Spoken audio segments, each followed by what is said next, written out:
Well, hi folks, welcome to another episode of GJ's Guitars. We have gone on the road this week, which is quite exciting. We drove here in the snow, which was pretty exciting because the weather is atrocious outside. So I've come to my friend Neil's house to try out his new fantastic amp that he's bought from Amplified Nation over in the States. He did buy it on the back of Here in Mine. He was super impressed with that, so he decided to get one. We did discuss at some lengths which one he should probably get for his style of playing, and you will see that he went for a bit more of a blingy version than I did. It looks absolutely fantastic, and it does sound that good as well. I'll get into that in a bit. The nice thing with these amps is you can really tailor the design and what you want. So Neil wants to go for something a bit more flashy. I love the coverings on it. Like I said, it does look really superb, and it's on this blonde suede, which is a really fantastic thing to look at, and like I said, it sounds as good as it looks. So let's have a look into that.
This amp, fantastic. Functionality, amazing. It's very, very linear in the way it works, and it is pretty adjustable. I'm always trying to balance my sound for an amp, what I have clean into the drive, and I think that's a worthwhile mention at this point. I've seen interviews with Taylor, and I have spoken to him about it. He really likes to build any dirtiness or the drive off of the clean side of the amp, so you get a fantastic clean with an even better overdrive, because the overdrive is based off the clean. So as you push into the next part of the amp, if you want to push for some drive, it will do that. The thing that is very good about it also is that he builds in a boost. So you've got a clean boost, which is operated this side. So if you've got a clean sound, obviously on the clean side, and then you engage the boost, you can boost the clean. And then you could even switch into the overdrive with the boost on, or you can knock the boost off, go into the overdrive, and then boost the overdrive. So it's kind of got some good gain stages that are very, very good. The reason why that's also handy is in terms of gigs. If you want to push the amp a little bit, you can push it. Functionality of the back of the amp, it's got an effects loop on it, which is really handy if you're using multi-effects, or you want to put a delay or some sort of modulation into the back. And it's also got different ohmages for different cabs. So if you are using, you don't really want one of these cabs, or you've already got a cab, you can just get the head. It will do 4, 8 or 16 ohm different cabs. So that's quite a handy function. I like the usability on the front of it. The font is dead easy to read, and I've actually find that really easy on when I've been gigging mine. And the knobs have got a nice feel about them, the way they turn. You can see obviously what's written there, and I actually like the layout of it. So on the left side of the amplifier, you've got all the clean side, with obviously the gain on the clean and the master on the clean, so obviously that affects the level of it. And then you move into another little section, which basically is the drive side, which is obviously more gain or less gain depending. And then you've got the reverb, and then you've got the contour, which is just shaping it, which is like a mid control, which is quite good to push it. If you don't want to use the foot pedal, I don't know why you wouldn't want to do that, but if you didn't want to use it, you can flick the toggle switches. I don't personally like doing that. I try to leave them on and always use the foot switch, but it does give you an option, I suppose. If you went to a gig and did leave your foot switch at home, you can switch the thing. So today I've borrowed one of Neil's guitars, which is a custom shop Telecaster, which is fantastic pink paisley. I love the metallicness of the paint. It's absolutely brilliant. It's got a roasted maple neck on it as well, which is sort of a thing. And I'm using one of these Vanden Hull cables into it, made by Lava, which I've been using these cables for a little while now. They're super good quality grade cables, so you really do hear the characteristics of the instrument into the amp. I couldn't say how much I love these amps. I love dealing with the company, and I love playing through their stuff. I just think it's real pro end quality kind of units, and they do sound fantastic. I'm in my friend's house at the moment, just trying this amp in here, and it really sounds great at home. So if you were going to invest into a good amp, this sounds fantastic in your hand, and also it's fantastic if you want to gig it, you know. So that their functionality and their usability is absolutely incredible.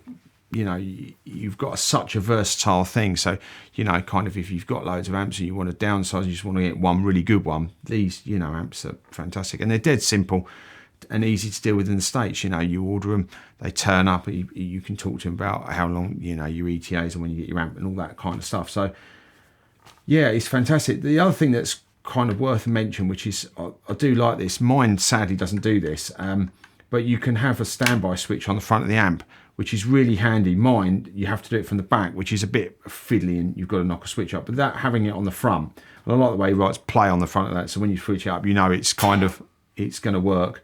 You hit play and obviously off you go, which is quite a nice little feature. I quite like these little toggle switches on the top as well.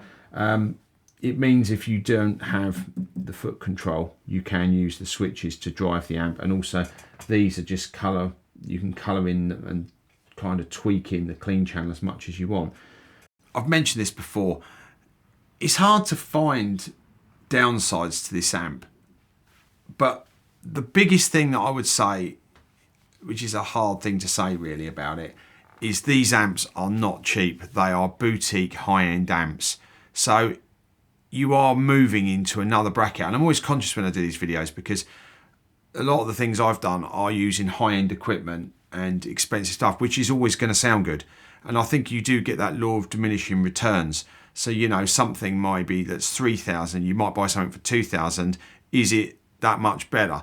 You know, the answer is, I think it's always better. You just have to work out how much money you want to spend versus what you're trying to achieve from, you know, what you're buying. He does do these in multiple finishes. Neil went for this finish because he just really likes it. He's not probably going to gig it. It's more going to be in his lounge. I would say for me, you know, if I was going to gig it, I think it would look fantastic on a stage. But I know in and out of the van and a few times, and obviously this Suede, it's going to get dirty, and it, you know, it could look a bit old and tatty very quickly. But there again, you know, if you're just playing at home, you know, and you want something to look really super impressive, you know, it's going to do that. I mean, this kind of thing isn't for me. I like something a little bit more neutral, but obviously for Neil, that really ticked a box for him. So, you know, that's that. I mean, like I said, he does really tailor the actual look of these amps. You can have anything you want within reason. So that's, you know, the only thing I would say against it. The weight of it, they're not particularly heavy, they're not particularly light, and obviously that's another interesting thing that a lot of people these days seem to be going back from combos. I remember the change when everybody used heads and cabs, and then they went to combos because it was just one box, and now they've gone back to two boxes again. So you do see things moving around a little bit, which is another thing. The only thing I do see as a slight issue, and you do get this with loads of different amps, but this is a unique cable to this foot switch to go into the back of this amp. I've actually never seen this hook up at all on the pins and the way it works. I've got loads of different amps. I've got one amp that's got really annoying MIDI connector for it, but that could be a bit of an issue if you gig a lot, or you think you might want to buy a spare. You might want to consider buying a spare when you order it from America. You know, you can't buy these in the UK, so you've got to order it from the States. So that's the only other thing that I would say for me could be a potential bit of a problem down the road. Why might you buy this amp? Well, I think you've got to think about what you're going to use it for as a functionality and what you're looking for from an amp. So I'm a gigging musician, you know, I play in my studio at home, I do session recording. This will cover those bases very, very, very well, hence why I bought one. The thing that I think is very good about these amps is that through his models, he caters for a lot of different styles of players and what you're looking for.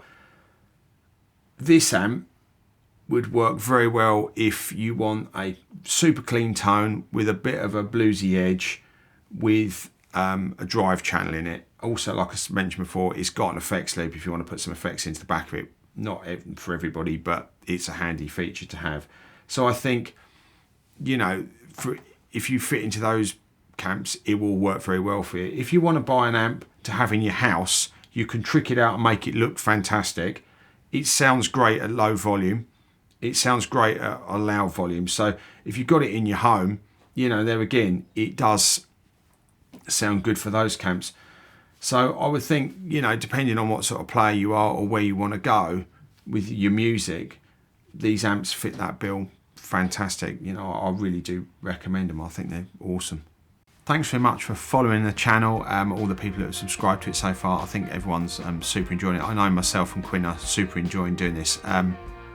Big shout out to Neil. Thanks very much for letting us come around your house, making some noise and demoing some of your kit. We've had a great morning, even though we've battled with equipment failures, we battled with the weather, we've battled with everything this morning, but we have had a good time nonetheless. And his wife Donna does make fantastic coffee. I think that's an important thing to mention. So anyway, we bring out new videos every week, so check out our channel and we'll see you real soon.